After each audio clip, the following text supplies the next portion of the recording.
அனைத்துலக உயிரோடை தமிழ் ILC தமிழ் உயிரோடை தமிழில் அன்பர்களே அரசியல் களம். இன்றைய அரசியல் கள நிகழ்ச்சியில் பிரித்தானியாவிலிருந்து போரியல் ஆய்வாளர் அரூஸ் அவர்கள் இருக்கிறார். வணக்கம் அரசு அவர்களே. அனைத்துலக உயிரோடை தமிழ் உறவுகளுக்கு அன்பிருந்த வணக்கம். இன்னொரு நிகழ்ச்சியில் இணைந்திருக்கின்றோம். இன்றைய நிகழ்ச்சியில் நாங்கள் இலங்கை தீவில் நடைபெறுகின்ற விடயங்களை பார்ப்போம். நாங்கள் முதலில் பார்க்க வேண்டிய விடயம் என்னவென்று சொன்னால், ஐக்கிய நாடுகள் சபையில் பேசப்பட்ட விடயம், அதாவது வலிந்து காணாமலாக்கப்பட்டவர்களுடைய விவகாரம் தொடர்பாக நாங்கள் எத்தனையோ தடவைகள் பேசியிருக்கின்றோம். உயிர்ப்போடு தமிழருடைய பிரச்சனையை உயிர்ப்போடு வைத்திருப்பது என்று சொன்னால், இந்த வலிந்து காணாமலாக்கப்பட்டவருடைய தொடர் போராட்டம் 6 ஆண்டுகளுக்கு மேல் அவர்கள் போராடி கொண்டு வருகின்றார்கள். கடந்த காலங்களில் அழுத்தத்தை பிரயோகித்து சர்வதேச விசாரணை நடத்துவதற்கான வழியைத்தான் பார்ப்பது போல் சுட்டிக்காட்டி வந்திருந்தார்கள். அதை தெளிவாக கூறாவிட்டாலும் அவ்வாறான ஒரு பாதையில் செல்ல வேண்டும் என்ற அழுத்தம் பிரயோகிக்கப்பட்டது.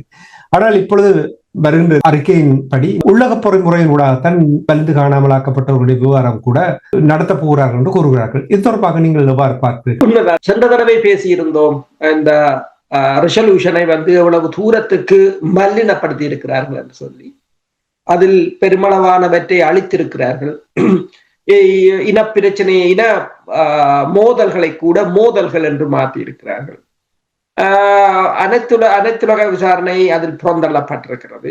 இலங்கை அரசை பாராட்டி இருக்கிறார்கள் என்ற முறையில் இலங்கை அரசுடன் இணைந்து பயணிப்பதற்கு இந்த மேற்குலக நாடுகள் ஒரு தயாராகி வருகின்றன என்பது தெளிவான ஒன்று. அதாவது ஒட்டுமொத்தமாக அந்த மக்களுக்கான நீதி கோரல் ஒட்டுமொத்தமாக புறக்கணிக்கப்பட்டிருக்கிறது. இந்த நிலையில் தான் காணாமல் போனோர் சங்கத்தை சேர்ந்தவர்கள் உண்ணாவிரத போராட்டத்தையும் மேற்கொண்டிருந்தார்கள். ஆனால் உங்களுக்கு தெரியும், இந்த எங்களிடம் இருக்கின்ற ஊடக பலம் பெருசாக இல்லை.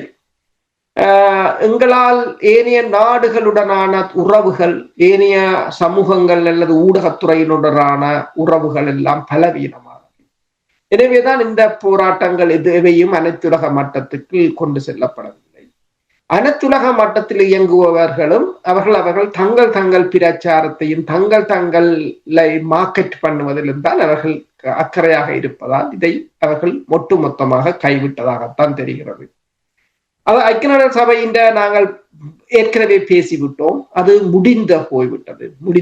அதில் இந்த கருத்தும் இல்லை. இப்போது சிலர் அதனை தூக்கி நிறுத்துவதற்கு 2ஆம் தலைமுறை 3ஆம் தலைமுறை என்று கொண்டு போய் தங்கள் சந்தை வாய்ப்பை கூட்டுவதற்கான முயற்சிகளை மேற்கொண்டு வருகிறார்கள். அது உண்மையில் அந்த அப்பாவி தலைமுறைகளுக்கும் நாங்கள் ஒரு வருத்தத்தை தான் தெரிவிக்கலாம். அப்படி ஏமாற்றுத்தனத்துக்குள் சென்று கொண்டிருக்கிறார்கள். தாயகத்தை பொறுத்தவரையில் உங்களுக்கு தெரியும், காணாமல் போனோர் சங்கத்தினர் மேற்கொண்ட உண்ணாவிரதத்தை அடுத்து அவர்கள் அந்த தீர்மானத்தை எரிக்கும் காணொளி ஒன்று வெளியாகி இருக்கின்றது. ஐக்கிய நாடுகள் சபையின் தீர்மானம், அதாவது வாக்கெடுப்புக்கு விடப்பட போகின்ற தீர்மானம். அதாவது தமிழர்களால் நிராகரிக்கப்பட்ட அந்த தீர்மானத்துக்காக இனி ஆதரவாக இங்கு புலம்பெயர் தேசத்தில் அதற்காக குரல் கொடுத்தார்களாக இருந்தால் அது இனத்துக்கு எதிராகத்தான் வேலை செய்வதாக கொள்ளப்படும். ஏனென்றால் அந்த மக்களால் தீயிடப்பட்ட தீர்மானம் அது இனி நிறைவேறித்தான் என்ன, நிறைவேறாவிட்டால் தான் என்ன. அதை நிறைவேற்றினால் யாருக்கு நன்மை என்றால் உலக வல்லரசுகளுக்கு நன்மை. என்னென்று சொன்னால், இலங்கையை ஒரு பிடிக்கில் வைத்திருப்பது, இலங்கை மீது ஒரு அழுத்தத்தை ஏற்படுத்துவது, அவ்வளவுதான். அதாவது ஒன்று பாருங்கள், அந்த மக்களுக்கு இருக்கின்ற அரசியல் அறிவு கூட இங்கிருக்கின்ற அமைப்புகள், நிபுணர்கள் என்று தங்களை தாங்களே கூறிக்கொள்வர்களுக்கு கூட இல்லை. அவங்க சிம்பிளாக காட்டி விட்டார்கள். இப்ப நீங்கள் பார்க்கலாம், ஹமாஸ் தொடர்பாக ட்ரம்ப் கொண்டு வந்த தீர்மானம் 20 அம்ச தீர்வு திட்டம், ஹமாஸிலும் முஜாஹிதீன் அமைப்பு நிராகரித்து விட்டது. பலஸ்தீன ரெசிஸ்டன்ட் அமைப்பு அதை முற்றுமுழுதாக நிராகரித்து விட்டது. அதே போல அங்கு உள்ளவனுக்குத்தான் அந்த வலி தெரியும். அப்ப அவர்கள் அது நிராகரித்து விட்டார். இதற்கு அப்பால் என்ன செய்ய வேண்டும் என்பதைத்தான் புலம்பெயர் அமைப்புகள் செய்ய வேண்டும். ஆனால் அவர்கள் அதை செய்கிற அளவுக்கு அவர்களிடம் அரசியல் முதிர்ச்சியோ அல்லது அதுக்குரிய பக்குவமோ இருக்கும் என்று நாங்கள் எதிர்பார்க்க முடியாது. ஒரு சிலர் இருந்தாலும் அவர்கள் உண்மையில் இவற்றையெல்லாம் மீறி வெளியில் வந்து இயங்க வேண்டிய ஒரு சூழ்நிலை ஒன்று தோன்றி இருக்கின்றது என்றுதான் இதனை கூறலாம். காணாமல் போனோரை பொறுத்தவரையில் உங்களுக்கு தெரியும், உலகிலேயே மிகவும் அதிகளவான மக்கள் காணாமல் போன நாடாக இலங்கை இருக்கின்றது. அதிலும் தமிழ் மக்கள் மிகவும் ஒரு துன்பமான விடயம். அந்த மக்கள் இன்று வரையிலும் நீதிக்காக போராடி கொண்டுதான் இருக்கிறார்கள். ஆனால் அந்த மக்களுக்கு இவ்வளவு காலமும் தாங்கள் ஏமாற்றப்பட்டது தெரியாது. அதுதான் அந்த மிகப்பெரிய ஒரு வேதனை என்னவென்று சொன்னால், இந்த மேற்குலக நாடுகளும் அவர்களுக்கு ஆதரவாக செயற்படுகின்ற புலம்பெயர் அமைப்புகளும் இணைந்து அந்த அப்பாவி மக்களை ஏமாற்றி இருக்கிறார்கள் என்பது இந்த தீர்மான எதிர்ப்பின் மூலம். இந்த தீர்மானம் அங்கு எரிந்தது இந்த பேப்பர் மட்டுமல்ல, இந்த மேற்குலக நாடுகள் இந்தியாக்களுக்காக இந்த மக்களை ஏமாற்றி பிழைத்தவர்களின் தலைவிதியும் அல்லது அவர்களின் வரலாறும் தான் அதுல எரிஞ்சு கொண்டிருக்கிறது என்று பார்க்கலாம். இந்த முன்னர் அழுத்தம் பிரயோகிக்கப்பட்டது, அதாவது கலப்பு பொறுமுறை என்று கூறினார்கள். இதை தொடர்ச்சியாக வலிந்து காணாமலாக்கப்பட்டவர்கள் சர்வதேசத்தினுடைய தலையீடு இருக்க வேண்டும் என்றதைத்தான் வலியுறுத்தி கொண்டு வந்தார்கள். இப்பொழுது இந்த நிலை மாற்றத்துக்கு இலங்கை தீவில் ஏற்பட்ட அரசியல் மாற்றம் ஒரு காரணம் என்று நீங்கள் நம்புகிறீர்களா? அரசியல் மாற்றம் தான் காரணம், அது ஓகே. ஆனால் அதற்காக தமிழர்களுக்கு ஆதரவாக இருந்தவர்கள் மாறுவதாக இல்லை. அவர்கள் எப்பவும் தமிழர்களுக்கு எதிராகத்தான். கோத்தபாயா வந்த போதும் அந்த தீர்மானத்தை இறுக்கினார்களே தவிர நான் தமிழர்களுக்கு அவர்கள் எதையும் செய்ய முற்படவில்லை. மஹிந்த ராஜபக்ச இருந்த போதும் அப்படித்தான், ரணில் இருந்த போதும் அப்படித்தான், மைத்திரி இருந்த போதும் அப்படித்தான், இப்போது அனுதா இருந்த போதும் அப்படி. அப்ப இது தமிழர்களுக்காக அவர்கள் கொண்டு வந்தவர்கள். இப்போது அரசு மாறினபடியால் அரசு நல்லிணக்கம் ஒரே இலங்கை என்று பேசுவதால் மாறினார்களா என்றால் இல்லை. அது அவர்களின் அஜெண்டா, அவர்களின் நிகழ்ச்சி நிலம். அதை நாங்கள் ஓரளவு நடுவிலேயே நாங்கள் அறிந்து விட்டோம், அது தொடர்பாக எச்சரித்து கொண்டு வந்தோம். ஆனாலும் இந்த தங்கள் பிழைப்புக்காகவும் தாங்கள் ஒரு அமைப்பை நடத்துவது போலவும் பாசாங்கு செய்பவர்களின் சூழ்ச்சிகளால் தான் இவ்வளவு தூரத்தில் வந்து இப்போது இந்த மக்கள் தாங்களே அந்த தீர்மானத்தை எரிக்க வேண்டிய ஒரு நிலைக்கு வந்திருக்கிறார்கள். இதற்கு பிறகு நாங்கள் என்ன செய்ய வேண்டும் என்பதையாவது இந்த போலியான அமைப்புகளை கடந்து யாராவது சிந்திக்க வேண்டிய ஒரு காலகட்டம் இருக்கு. நிச்சயமாக வலிந்து காணாமலாக்கப்பட்டவருடைய போராட்டத்தை நீங்கள் பார்த்தீர்கள். கடந்த 6 ஆண்டுகளாகவும் நிதானமாகவும் திடமாகவும் அவருடைய பயணம் இருந்தது. அது மட்டுமில்லாமல் இதுவரையில் கிட்டத்தட்ட 225க்கும் மேற்பட்ட உறவுகள் போராடி போராடி தங்களுடைய உயிரை விட்டு விட்டார்கள். 225க்கும் மேற்பட்டவர்கள் பாருங்கள், போராட்டத்தில் ஈடுபட்ட, அதாவது உயிரோடு தந்த எங்களுடைய பிள்ளைகளை என்ன செய்தீர்கள், நீங்கள் கொன்றால் எப்பொழுது கொன்றீர்கள், எங்கே கொன்றீர்கள், அதற்கான தண்டனை கிடைக்க வேண்டும் என்ற போராட்டம் நடந்து கொண்டிருக்கிறது.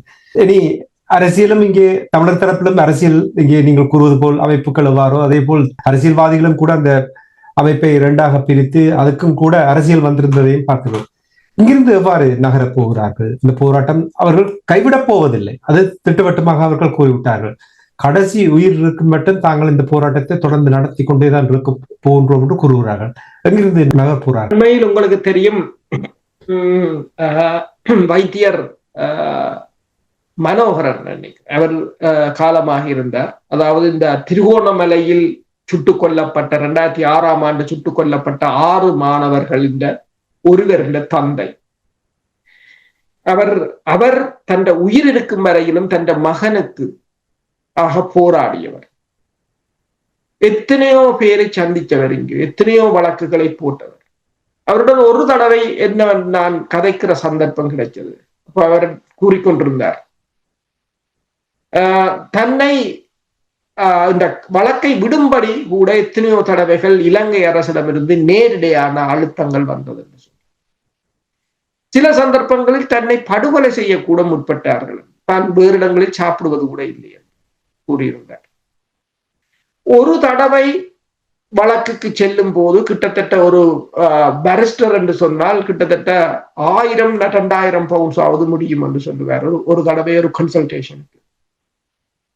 ஆனால் அதை ஒரு முஸ்லீம் இனத்தவர், வெளிநாட்டு நினைக்கிறேன் பாகிஸ்தானோ அல்லது பங்களாதேஷோ தெரியவில்லை, அவர் தனக்காக அதை எந்தவித காசும் வாங்காமல் தன் கதையை கேட்டுவிட்டு தனக்கு உதவியாக செய்தார் என்று கூறியிருந்தார்.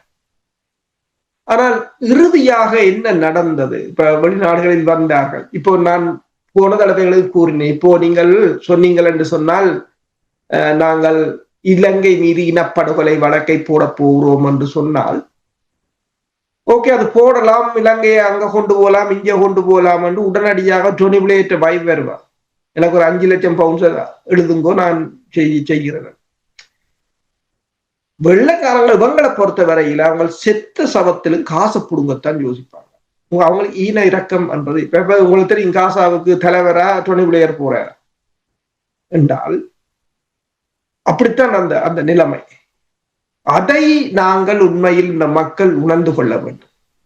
இன்று வரையிலும் அந்த மனிதர் அந்த தன் மகன் மரணத்துக்கான நீதியை பெற்று கொள்ள முடியாமலே இறந்து விட்டார். அண்மையில் ஒரு படம் பார்த்தேன், புகைப்படம். ஒரு பக்கத்துல தேசிய தலைவற்ற மகன் பாலச்சந்திரன் அவர் இருக்கின்றார்.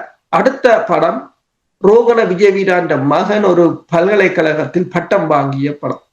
2 சிங்களவர்களுக்கு எவ்வாறு ஒரு நீதி, குழந்தைகள் என்றாலும் சிறுவர்கள் என்றாலும் தமிழர்களுக்கு எவ்வாறான நீதி என்பதை அந்த புகைப்படம் விளங்கப்படுத்தி விட்டது. அது சிங்களவரை பொறுத்தவரையில் அவங்க படுகொலை செய்தார்.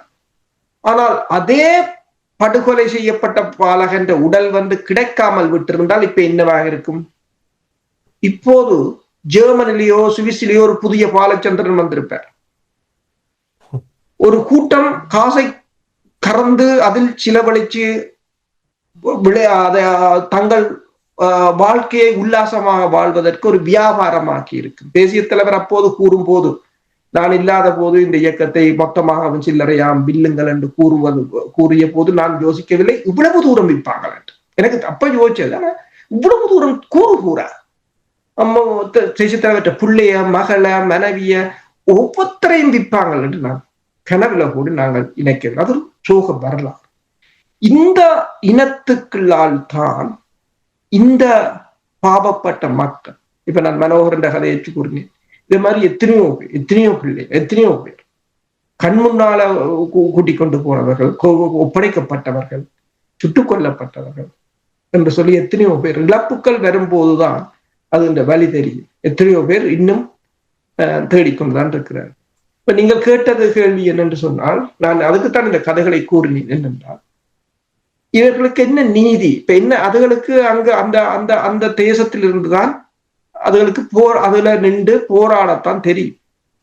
அதை வழி நடத்த ஒரு வேணும். ஆறு வழி நடத்த போறோம். இன்றைக்கு நீங்க சொல்லுங்க, இப்ப தமிழை வளர்க்கணும், அல்லது ஒரு இடத்துக்கு அன்னதானம் கொடுக்கணும், அல்லது ஒரு கோயிலுக்கு கோபுரம் கட்ட வேண்டும், அல்லது ஒரு பாடசாலைக்கு நிலத்தை கிண்டி மண்ணை புல்ல போடணும் என்றால் எத்தனையோ 1000 பேர் வருவார்கள், எத்தனையோ லட்சம் கணத்தை கொட்டி செலவழிப்பார்கள். ஆனால் இந்த மக்களிட வலியை ஒரு காசை கட்டி வெளிநாட்டு ஊடகங்களில் கொண்டு போய் போடுவதற்கோ, அல்லது தங்கள் ஊடகத்தை வெளிநாடுகளுடன் இணைந்து வளர்த்து அதன் ஊடாக அனைத்துலக மட்டத்தில் கொண்டு போவதற்கோ, அல்லது இவர்களுக்காக ஒரு அமைப்பை ஆரம்பித்து இதே சுத்தியுடன் அதனை திறம்பட நடத்தி அதற்கான நிதி உதவிகளை வழங்கி அதனை செய்வதற்கோ இன்றைக்கு யாரும் இல்லை. கூறுவார்கள். அதுக்காகத்தானே ஆரம்பத்திலேயே புலம்பெயர்ந்த நாடுகளில் முதலீடு செய்தார்கள். இவ்வாறான நிலைமைகள் வரும்பொழுது அந்த முதலீட்டிலிருந்து பராமரிப்பதற்கான முதலீடாகத்தான் அது ஆரம்பத்தில் புலம்பெயர்ந்த நாடுகளில் திட்டமிடப்பட்டது என்றுதான் கூறியதை நான் கேட்டிருக்கின்றேன். ஒரு உதய முதலீட்டை பற்றி ஒரு கதை சொல்றேன். எனக்கு தெரிந்த ஒருவர் இங்கிருக்கின்றார். நான் பேர்களை கூறவில்லை, ஏனென்று சொன்னால் அண்மையில் கூட ஒரு பேரை கூறி இப்போது தமிழர்களால் ஒழுக்காற்று நடவடிக்கை தமிழர்கள் மீது எடுக்க வேண்டிய நிலை வந்துவிட்டது என்பதையா பேரை கூறவில்லை, ஏனென்றால் தமிழர்களாலும் பிரச்சனை. ஒருவர் கூறினார், தனது நண்பி சுவிட்சர்லாந்தில் இருக்கின்ற யூஎஸ்பி பேங்க்ல வேலை செய்கிறார். அவ அன்றைக்கு கதைக்கும் போது கூறினா, தன்னிடம் ஒரு தமிழர்கள் ஒருவர் வந்து இருவர் வந்து கேட்டார்களாம், தங்களுக்கு ஒரு உதவி செய்ய முடியும். சுவிட்சர்லாந்து பேங்கின் லொக்கர்ல $50 மில்லியன் இருக்கின்றது. அதை வைக்கும் போது இயக்கம் என்ன செய்தது என்று சொன்னால், இங்குள்ள ஒருவரையும் கிளிநொச்சியில் இருக்கிற ஒருவரையும் சேர்த்துத்தான் அவங்க அப்ப உள்ளுக்குள்ள ஆக்களை வைத்து ஏதோ அப்படி செய்து விட்டார்கள். இப்போது அவர் இல்லாமல் இவர்களால் எடுக்க முடியாது. இப்ப பேரம் பேசப்பட்டது என்னென்றால், அவர் இல்லாமல் நீங்கள் அதை செய்து தந்தால் உங்களுக்கும் கமிஷன் தரலாம். நீங்கள் இப்ப சொத்தை கேட்டபடியா நான் சொல்றேன், இயக்கத்தின் சொத்துகள் எல்லாம் அவங்க என்ன தேவைக்காக அதை வைத்தார்களோ, ஆனால் இங்கு என்ன தேவைக்கு இப்போது அதை திருடுவதற்கு ஒரு கூட்டம் திரிகிறது. திருட்டுக்கு ஒத்துழைத்தால் உங்களுக்கும் கமிஷன் வரும். இந்த நிலைமை இது காதும் காதும் வைத்தது போல் செய்யப்படுகின்ற விடயம். இதை நான் தெரிந்தபடியால் வெளியில் கூறுகிறேன். இப்படி இது ஒரு ஒன்று எங்களுக்கு அதுக்கும் அவா அந்த பேங்க்ல வேலை செய்கிறபடியால் வெளியில் வந்தது. இப்படி ஏறாள்.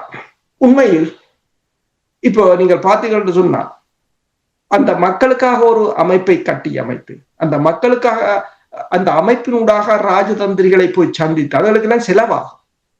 நீங்கள் ஒவ்வொரு நாடுகளுக்கு போய் ஒவ்வொரு நாட்டு இப்ப ஆப்பிரிக்காவுக்கு ஒவ்வொரு நாடுகளுக்கு போய் அவர்களை அணுகி அவர்கள் ஊடாக ஒரு வழக்கை கொண்டு போய் ஐசிஜேயில போடுவதென்றால் சும்மா இல்லை. நான் இப்போது மனோகரன் அவர்கள் கதையை சொன்னேன். ஒரு கன்சல்டன்சிக்கு 1000 பவுண்ட்ஸ் கேட்பாங்க என்று சொன்னார். ஆனா தனக்கு தனது நிலைமையை பார்த்து அவர் ஃப்ரீயா செய்து தந்தார் என்று சொன்னார். ஆனா எல்லாரும் அப்படி செய்ய மாட்டார். அது அது உங்களுக்கு காசு தேவையில்லை, இயக்கம் தின்ற காசே காணும். ஆனால் அதுவும் இல்லை, திருடிக் கொண்டு ஓடிவிட்டார். என்ன சொல்ல என்று எனக்கு தெரியவில்லை அரசோகளே. நாங்கள் அதை இதோடு நிறுத்திக் கொண்டு வலிந்து காணாமலாக்கப்பட்டவர்களுடைய விவகாரம் நீங்கள் தொடங்கும் அதை பற்றி கூறும் பொழுது, செம்மணியில் இருந்தால் அவர்களுடைய போராட்டம் நடைபெற்றுக் கொண்டிருந்தது. செம்மணியில் உங்களுக்கு ஞாபகம் இருக்கும், 2வது கட்ட அகழ்வு பணி நடைபெற்ற பொழுது 140 உடலங்கள் அகழ்ந்தெடுத்திருந்தார்கள். அதில் குழந்தைகளுடைய எலும்புக்கூடுகளும் அகழ்ந்தெடுக்கப்பட்டது. அத்தோடு இந்த 2வது கட்ட பணி முடிவுக்கு வந்து 3ஆம் கட்ட பணி ஆரம்பிக்க போகின்ற என்ற நிலைமைகள் இருந்தது. இப்பொழுது அது கேள்விக்குறி போல் இருக்கிறது. ஏனென்றால் நிதி ஒதுக்கீடு தொடர்பான ஒரு சிக்கல் வந்திருக்கின்றது. இது தொடர்பாக நீங்கள் எவ்வாறு பார்க்கிறீர்கள்? இது திட்டமிட்டு எடுக்கின்ற ஒரு செயல்பாடு என்று நீங்கள் நம்புகிறீர்கள்? அதாவது ஏற்கனவே கூறிவிட்டார்கள், ஸ்கேனர் மூலமாக நிறைய உடலங்கள் அங்கே இருக்கின்றது என்று கூறுகிறார்கள். அப்படி என்றால் இந்த முழு விவரங்களும் வெளியில் வந்துவிடும், அதை மறைக்க வேண்டும் என்ற ஒரு திட்டத்தோடு செயல்படுகிறார்களோ என்னவோ எனக்கு தெரியவில்லை. நீங்கள் எவ்வாறு பார்க்கிறீர்கள்? உண்மைதான், அவ்வாறான திட்டத்தோடு தான் அவர்கள் செயல்படுகிறார்கள். எனவேதான் ஏதாவது ஒரு காரணத்தை கூறிக்கொண்டிருக்கிறார்கள். நிதி நெருக்கடி அது இது என்று சொல்லி. நிதி நெருக்கடி என்று சொன்னால் இவர்கள் வெளிநாடுகளை அனுமதிப்பார்களாக இருந்தால் வெளிநாடுகளின் ஊடாக அந்த நிதியை கொண்டு போகலாம். ஒரு என்ஜிஓ காணும். இப்ப வெளிநாடுகளில் இருக்கின்ற தமிழர்கள் கூட இதற்காக ஒரு அமைப்பையோ உருவாக்கி அந்த அமைப்பையும் காசு சேர்க்கிறதுக்காக உருவாக்கணும், இதுக்காக சுத்தமாக உருவாக்கி தமிழர்கள காசு தவிர வெளிநாடுகளுடன் ஆபத்து கதைத்து அவர்கள் ஊடாக உதவிகளை பெறலாம் என்று சொன்னாலும் அதை இலங்கை அரசு அனுமதிக்குமான்றதுதான் மிகப்பெரிய ஒரு சிக்கலான விடயம். இப்ப உங்களுக்கு தெரியும், ஐக்கிய நாடுகள் சபையின் மனித உரிமைகள் ஆணைக்குழு சாட்சியங்களை சேகரித்தல் அதை பாதுகாத்தல் என்று தொடங்கியிருந்தது. அதுக்கு $2 மில்லியன் தேவை என்று சொல்லியிருந்தது. அந்த காசு 10 எடுப்பது பெரிய பிரச்சனையாக சொல்லியிருந்தார்கள். எத்தனையோ பில்லியன் கணக்கில் உக்ரைனுக்கு கொடுக்கிறார்கள், வெவ்வேறு நாடுகளுக்கு கொடுக்கிறார்கள். உக்ரைன் அதிபர் ஜெலன்ஸ்கியின் மனைவியின் படத்தை டைம்ஸ் பத்திரிகையின் முன் பக்கத்தில் கொண்டு வரத்துக்கு $10 மில்லியன் கொடுத்திருக்கிறார்கள். ஆனால் ஒரு 2 மில்லியனை ஒதுக்குவதற்கு அவர்களிடம் பணம் இல்லை என்றார்கள். அதை சில புலம்பெயர் அமைப்புகளும் இங்கு கூறித்திருந்தார்கள். ஐநாவிடம் பணம் இல்லை சாட்சியங்களை சேகரிப்பது பாதுகாப்பது என்று சொல்லி. அதிலும் தமிழர்களின் பணத்தை புடுங்கி கொண்டு ஓடலாமோ என்று யோசித்தார்களோ தெரியவில்லை. அப்ப என்னன்னு சொன்னால், இப்போது நீங்கள் பார்த்தீங்கன்னா இலங்கை அரசும் அதே நிலையைத்தான் கொண்டு வந்திருக்கிறது. அதாவது இந்த மக்களிட பணத்தை எடுப்பதற்கான ஒரு முயற்சி. 2வது அதே காரணத்தை காட்டி இப்போது ஐக்கிய நாடுகள் சபையின் மனித உரிமைகள் ஆணைக்குழுவின் சாட்சியங்களை சேகரித்தல் பாதுகாத்தல் ஏன் தடைப்பட்டு நிற்கிறேன்னா பணம் இல்லை என்றுதான் சொல்லுவார். அவர்களுக்கு செய்ய விருப்பம் இல்லை. அப்ப ஒரு ஆனால் ஹாஷா நாணயக்கார சொல்லுகிறார், தங்களுடைய அமைச்சில் அதற்கான நிதி இருக்கின்றது என்று சொல்லுகிறார்கள். அந்த செய்தி நானும் பார்த்தேன். அவர் கூறியிருக்கின்றார் அங்க நிதி இருக்கிறது என்று. ஒன்றுக்கொன்று முரணான செய்திகளாகத்தான் இருக்கின்றது. ஒன்றுக்கொன்று முரணான செய்திகளாகத்தான் இருக்கின்றது. இருந்தாலும் எந்த வகையிலும் இந்த அரசாங்கத்தை பொறுத்தவரையில் இதை ஏதோ ஒரு வகையில் ஒரு இழுத்தடிப்பு செய்து இதை அப்படியே மடை மாற்றி விடுவதற்கான நடவடிக்கைகளை அது எடுக்கும். எங்களுடைய ஆட்களை பொறுத்தவரையிலும் அவர்களுக்கு ஒரு ட்ரெண்டிங் என்று சொல்வது, இப்ப நீங்கள் பாத்தீங்கன்னா சொன்னால் இப்ப அமெரிக்கா மூடப்பட்டது ஒரு ட்ரெண்டிங், அது போய்கொண்டிருக்கும். இன்னும் ஒன்று இப்ப இஸ்ரேல் ஈரானை அடித்து விட்டால் அது அடைந்து விடும், அது ஒரு ட்ரெண்டிங்காக இருக்கும்.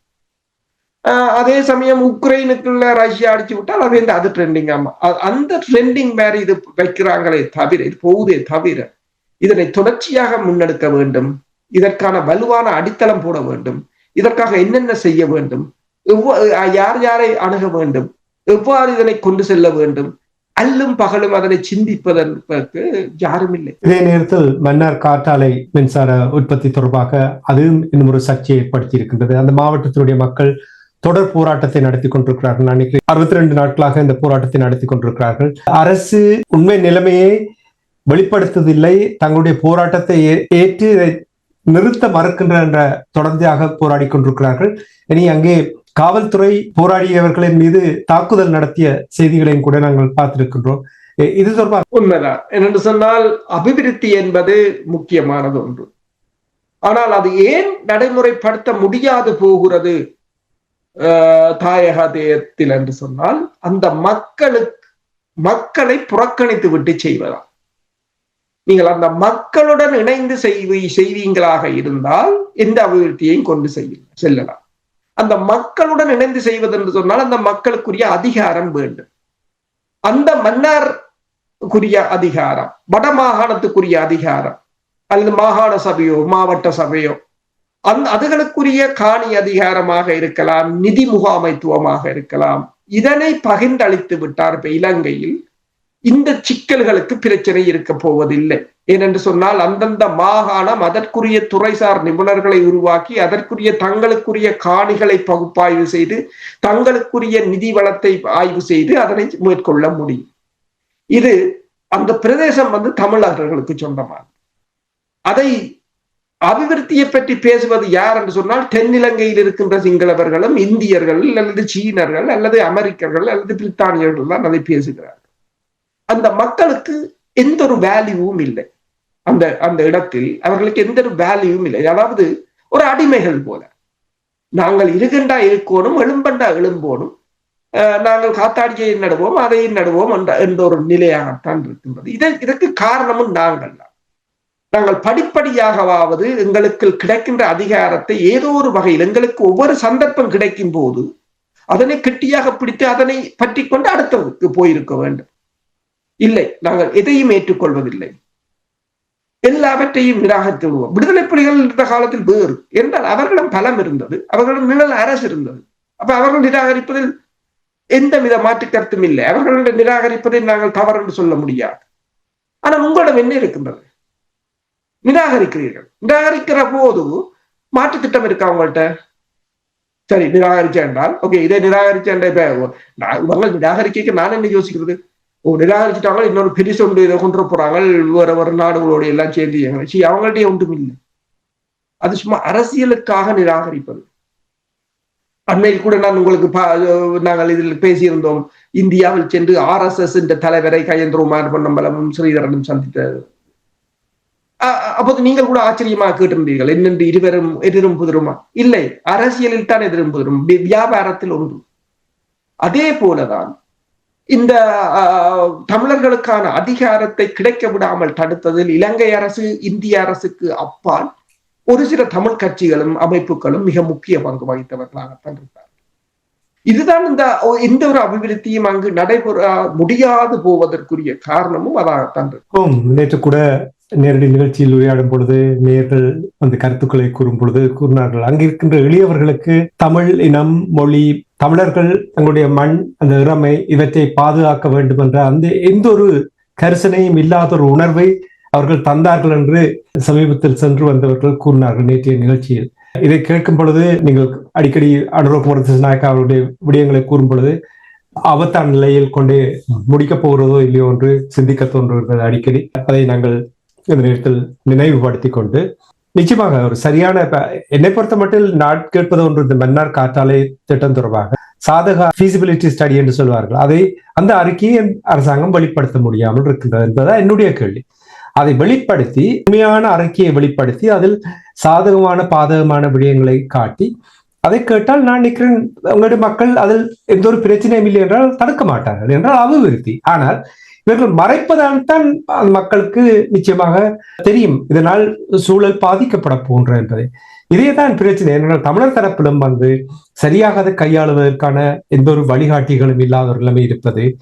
மக்கள் போராடுகிறார்கள், ஆனால் இதை சரியான இடத்துக்கு கொண்டு போய் இது தொடர்பாக நாங்கள் கூறிய feasibility ஸ்டடிஸ் கொண்டு வந்து நிபுணர்கள் முன் போடுங்கள், அதை அவர்கள் ஆராய்ந்து சொல்லுவார்கள் என்று கேட்கக்கூடிய ஒரு நிலைமை ஏற்படுத்த வேண்டும். இதுதான் எனக்கு இருக்கின்ற பிரச்சனையாக இருக்கின்றது. நன்றி அரசுகளை, இது எப்படி மாறப்போறோம் என்று நாங்கள் பொருந்தான் பார்ப்போம். என்றால் மன்னாரில் இருப்பவர்கள் அதை விட்டுக் கொடுப்பதற்கு தயாராக இல்லாமல் இருக்கின்ற ஒரு நிலைமையை தான் நாங்கள் பார்க்கக்கூடிய இருக்கின்றது. அப்படி நிலை மாற்றம் வேண்டும் என்றால் இந்த feasibility ஸ்டடிஸை எடுத்துக்கொண்டு வந்து அவர்கள் காட்டினால்தான் மாறும் என்று கூறலாம். சரி, இனி தமிழர் விவகாரங்களை பார்த்திருக்கின்றோம். இதுவரை இனி தெற்கிழங்கை வருகின்ற சம்பவங்களையும் பார்ப்போம். சமீபத்தில் ஒரு செய்தி பார்த்திருந்தேன், உயிரோடை தமிழில் வந்த ஒரு செய்தி ஒன்று பார்த்திருந்தேன். ரஷ்யா எச்சரிக்கை விடுத்திருப்பது என்னவென்றால் அமெரிக்காவுடைய நடவடிக்கை ஸ்ரீலங்காவுடைய பொருளாதாரத்தை மிகவும் மோசமாக பாதிக்கின்ற ஒரு செய்தி பார்த்திருந்தேன். இது தொடர்பாக நீங்கள் என்ன அறிந்தீர்கள்? உண்மைதான்.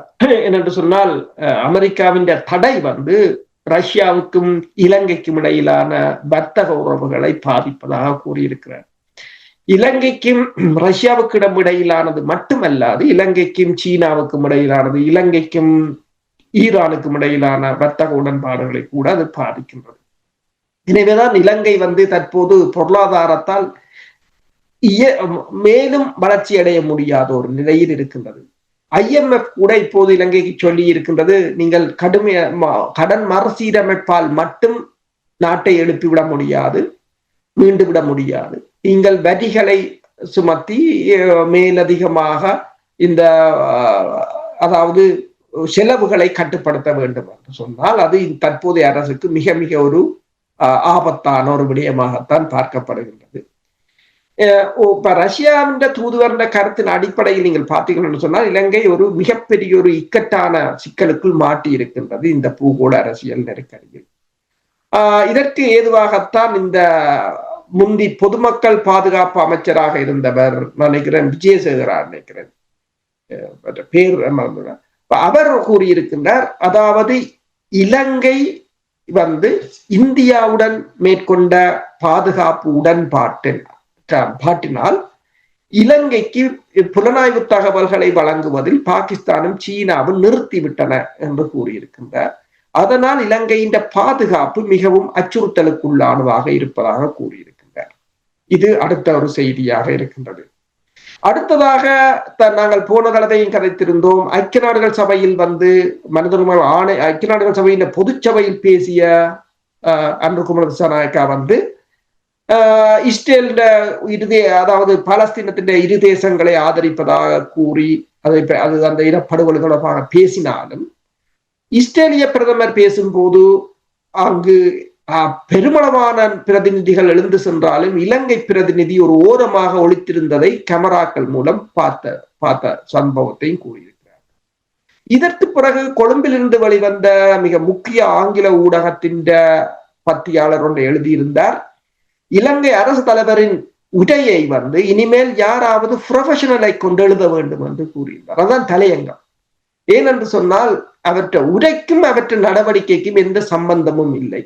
அதாவது அவற்றை உரைக்கும் தற்போதைய உலக நடப்புக்குமே சம்பந்தம் இல்லை. அப்ப இதிலும் கோஸ்ட் கட்டிங் என்று சொல்லி உள்ளூர்ல யாரையும் கொண்டு எழுதினார்களோ என்றுதான் அந்த பந்தி தொடர்ந்து போகின்றது. இப்ப என்னென்று சொன்னால் உங்களுக்கு தெரியும், இப்ப Z ஜெனரேஷன் புரொட்டஸ்ட் நேபாளத்தில் ஆரம்பிச்சது, இப்ப மடகஸ்கார் அரசு கவிழ்ந்து விட்டது, இப்போது மொரோக்கோவில் நிற்கின்றது. மொரோக்கோவில் பெரும் ஆர்ப்பாட்டங்கள் இடம்பெற்றுக் கொண்டிருக்கின்றன. இப்ப என்னென்று சொன்னால் இந்த நிலைமையில் நாங்கள் அதாவது உலகத்தில பல மாற்றங்கள் இடம்பெற்றுக் கொண்டு வருகின்றன.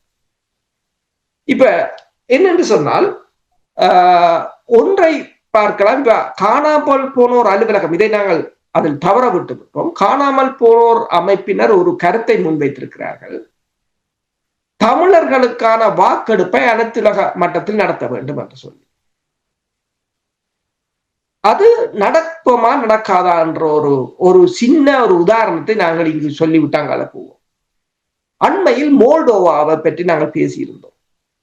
மோல்டோவா அரசின் நாடாளுமன்றத்தின் வெற்றி வந்து புலம்பெயர் தேசத்தில போட்ட வாக்கினால் தான் நடைபெற்றது. அப்ப புலம்பெயர் தேசத்தில் இருக்கவர்கள் வாக்களிக்கலாம் என்ற ஒரு இது இருக்கின்றது. அதை எங்கள் தமிழர்களுக்கு யாரும் சொல்வதும் இல்லை, அதனை மறைத்து அதை இல்லாத மாதிரி. அதே போல ஐக்கிய நாடுகள் சபையின் பாதுகாப்பு சபையில் கொண்டு வர தீர்மானத்தை வீட்டோவை கூட இல்லாது செய்யலாம் என்றது ஈரானுக்கு எதிராக கொண்டு வரப்பட்ட தடை உறுதிப்படுத்தி இருக்கின்றது. அப்ப இப்படி கன லூப்புகள் இருக்கின்ற. அப்ப தமிழர்களுக்கு இவ்வாறான பல லூப்புகள் இதை இந்த அரசுகள் வந்து, அதாவது மேற்குலகம் தங்களுக்கு சார்பாக பயன்படுத்தி கொண்டிருக்கிறது தான் உண்மை. அப்ப இப்ப நீங்கள் கேட்டது போல தென்னிலங்கையிலும் வந்து நீங்க பார்த்தீர்கள் சொன்னால், இந்த தென்னிலங்கை அரசை ஏற்படுகின்ற அழுத்தங்கள், இந்த பொருளாதார அழுத்தம், நாங்கள் கூறியது போல இப்ப ரஷ்ய தூதுவர் கூறியதும் இதற்கு மேல் நாங்கள் கூறியதும் ஒன்றுதான். நாங்கள் கூறினோம், இலங்கைக்கு தற்போது புறச்சூழல்கள் சரியில்லை. அவர்களோட பொருளாதாரத்தை அவர்களால் நினைத்தாலும் மீட்க முடியாத நிலை. ஏனென்று சொன்னால் இந்தியாவை அவ்வாறான ஒரு நிலைமையில் தான் இருக்கின்றது. இந்தியா அரசியல் ரீதியாகவும் சரி, பொருளாதார ரீதியாகவும் சரி, படைத்துறை ரீதியாகவும் சரி, பாரிய அடியை வாங்கி இருக்கின்றது. எனவேதான் இப்ப மன்னார்ல நாங்கள் கதைத்தோம், மன்னார் ப்ராஜெக்ட் தொடர்பாக மன்னார்ல எரிசக்தி, அந்த காற்றாலை எரிசக்தி ப்ராஜெக்டுக்கு அதானியின் தொகை வந்து $440 மில்லியன், கிட்டத்தட்ட $500 பில்லியன் என்று சொல்லலாம். ஆனால் அதற்கு முதல் feasibility ஸ்டடி செய்வதற்கு $3 மில்லியன் செலவழித்திருக்கிறார். அதன் பிற்பாடு அனுர திசாநாயக்காவின் அரசு வந்து அதானியை வெளியேற்றி விட்டு இலங்கைக்கு அந்த ப்ராஜெக்டை கொடுத்திருக்கிறது. இப்போது இந்தியா வந்து அந்த 3 மில்லியன், தாங்கள் feasibility ஸ்டடிஸுக்கு செலவழித்த 3 மில்லியன் வேண்டும் என்று கேட்டிருக்கிறார்கள். இந்தியாவை பொறுத்தவரையில் இப்போது நிதி நெருக்கடி மிகவும் ஒரு மோசமான நிலைமையாகத்தான் இருக்கின்றது. அப்ப இந்தியாவுக்கு இந்த நிலைமை என்றால் இலங்கையை யாரும் காப்பாற்ற முடியாது இனி வரும் காலங்களில். இப்ப அமெரிக்காவை பொறுத்தவரை உங்களுக்கு தெரியும், அமெரிக்கா ஷட் டவுன் என்று சொன்னால் அமெரிக்கா அடுத்தது எப்ப திறக்கப்படும்? கடைசியாக இடம்பெற்றது 2018ஆம் ஆண்டு 35 நாள் நீடித்தது. அப்ப அது வந்து அமெரிக்கா தும்மினால், அமெரிக்காவுக்கு ஜலதோஷம் பிடிச்சா நாடு முழுக்க தும்மும் என்ற மாதிரி, அல்லது அமெரிக்கா தும்மினால் உலகம் முழுக்க ஜலதோஷம் பிடிக்கும் என்ற மாதிரி, இப்ப அமெரிக்காண்ட இந்த நிலைமையும் இலங்கைக்கு சாதகமாக இல்லை. அப்ப ஒட்டுமொத்தமாக நீங்கள் பார்த்தீர்கள் என்று சொன்னால் இலங்கை ஒரு மிகப்பெரிய ஒரு நெருக்கடிக்குள் இருக்கிறது என்பதைத்தான் இந்த ரஷ்யாவின் தூதுவர் என்ற கருத்து சொல்லி இருக்குது. அது பொருளாதார ரீதியாக இருக்கின்ற நெருக்கடியை என்று நீங்கள் கூறுகிறீர்கள். இனி அரசியல் ரீதியாகவும் நெருக்கடி இருக்கிறது போல் சிலர் கூறுகிறார்கள். அதாவது உங்களுக்கு தெரியும், சமீபத்தில் மஹிந்த ராஜபக்ஷ அவர்கள் தன்னுடைய தங்காலை வீட்டுக்கு சென்றதும், அதன் பின்னர் ரணில் விக்ரமசிங்க அவர்கள் அவரை போய் சந்தித்த விடயங்களையும், இப்பொழுது அது மட்டுமில்லாமல் இந்தியாவுடைய தூதுவர் மஹிந்த ராஜபக்ஷ அவர்களை சந்தித்திருக்கிறார் என்ற செய்தியும் வந்திருக்கின்றது. இதனுடைய நோக்கம் என்ன? உண்மைதான். இந்தியாவின் தூதுவர் அவர் தனது மனைவியுடன் சென்று மஹிந்த ராஜபக்ஷவை கடந்த வாரம் தங்காலையில் இருக்கின்ற ஹால்டன் ஹவுஸ்ல வந்து சந்தித்திருக்கின்றார். சந்தித்தது மட்டுமல்லாது இரவு போசனத்தையும் அருந்தியதாக கூறப்படுகின்றது. சீன தூதுவரின் சந்திப்புக்கு பிறகு இந்திய தூதுவரும் போய் சந்தித்திருக்கின்றார். அதாவது மஹிந்த ராஜபக்ஷவுக்கான அரசியல் முக்கியத்துவம் என்ன என்ற நிலையில் இப்போது பார்த்தால் அவர் தற்போதும் ஒரு அரசியல் முக்கியத்துவம் வாய்ந்தவராகத்தான் இருக்கிறார் என்பதைத்தான் இந்த சந்திப்புகள் காட்டுகின்றன. அப்ப இது வந்து தற்போதைய ஆளும் தரப்புக்கு ஒரு நல்ல செய்தியாக இல்லை. இந்தியாவுக்கும் இலங்கைக்கும் இடையிலான உறவுகள் வந்து மிக மோசமாக முறிவடைந்து கொண்டிருக்கின்றது. எனவேதான் இப்ப அதானி குழுமத்தை இந்தியா அகற்றி இருந்தது. இப்போது பார்த்தீங்கன்னு சொன்னால் இந்தியா ஏதோ ஒரு வகையில் இந்த தற்போதைய அரசை தனது பிடிக்கில் கொண்டு வருவதற்கு முயற்சிக்கின்றது. இல்லை என்று சொன்னால் மாற்று வழியை ஏதாவது தேட முடியும். அதாவது ஆட்சி மாற்றம் என்று சொல்றோம். இலங்கையில் இடம்பெற்ற ஆட்சி மாற்றங்களை செய்தவர்கள் இந்தியாவும் அமெரிக்காவும் தான், மாறி மாறி வேறு நாடுகள் அல்ல.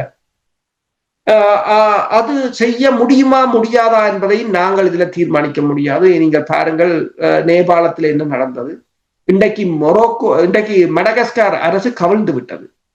அதுவும் கூறுகிறார்கள் ஊழல் தான் என்று சொல்லி. இன்றைக்கு மொரோக்கோவிலும் அதுதான். ஏனென்றால் ஆஸ்பத்திரி கட்ட காசை ஒதுக்காமல் கிரிக்கெட் ஸ்டேடியம் கட்டுகிறார்களா என்றுதான் அந்த போராட்டத்துக்கு பிரச்சனை. அப்ப அவ்வாறான எந்த அரசும் தப்பி பிழைக்க முடியாத ஒரு நிலை. அப்ப சமூக வலைத்தளங்கள், டிக்டாக்காக இருக்கலாம், ட்விட்டராக இருக்கலாம், அதுதான் இந்த மொரோக்கோவில் இடம்பெறுகின்ற சம்பவங்களுக்கும் காரணமாக இருக்கின்றது.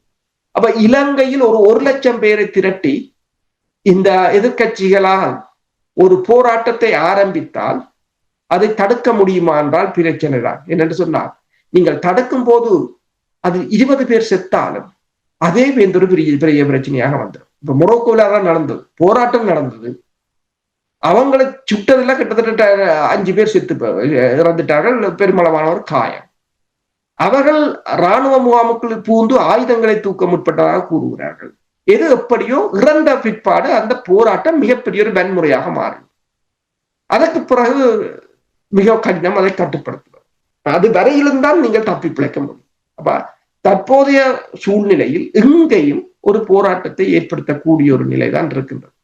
அப்ப இவ்வாறு ஒரு நிலை. எனவே தான் உங்களுக்கு தெரியும், நேற்று ஒரு செய்தி படித்தேன், மஹிந்த ராஜபக்ஷவின் பிரதம காவலர் கைது.